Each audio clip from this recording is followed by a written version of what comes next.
Sa gitna ng babala ni Pangulong Rodrigo Duterte na posibleng ipag-utos niya ang martial law-like na implementasyon ng enhanced community quarantine ay wala raw pag-uusap o ibinababang utos na ganito sa DILG at PNP Pampanga. Wala tayong gano'n wala pa tayong ganong direktiba. So yan ay nakikita namin sa pinag-uusapan nila sa social media ng mga, di ba? Pero that is not an official statement pa na merong martial law gagawin. Nagsimula naman ang isyong ito ng martial law nang kumalat ang isang Philippine Air Force memo noong April 17 na nagsasaad ng paghahanda ng militar para sa extensive community quarantine na pangangasiwaan na ng Armed Forces of the Philippines at PNP.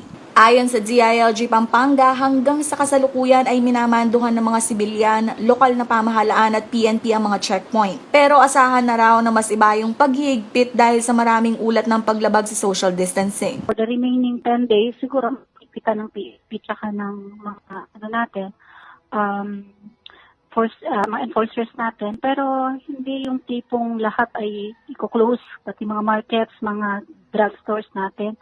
So wala tayong ganong direktiba. Itinanggi rin ng Pampanga Police Director Jean Fajardo na may ganitong inisyatiba na ibinababa sa kanila. Pero nakahanda raw ang Pampanga PNP sa anumang direktiba. To be honest with you, ma'am, wala pa po. Wala pa po kami nare-receive, not even an initial advice from the national headquarters ng PNP. But if ever babaksak anytime, ready naman po kami, ma'am. Sa naging pahayag ng National Interagency Task Force, nagiging basihan lang ng babala ng Pangulong patuloy na pagdami ng mga lumalabag sa mga patakaran ng enhanced community quarantine. Sa buong bansa ay nasa 133,000 na umanong naitalang mga paglabag habang 17,000 dito ang bilang ng mga lumabag sa Central Luzon. Kasama si Jenna Lumbang Parungaw, Karen Maurilio, CLTV36 News.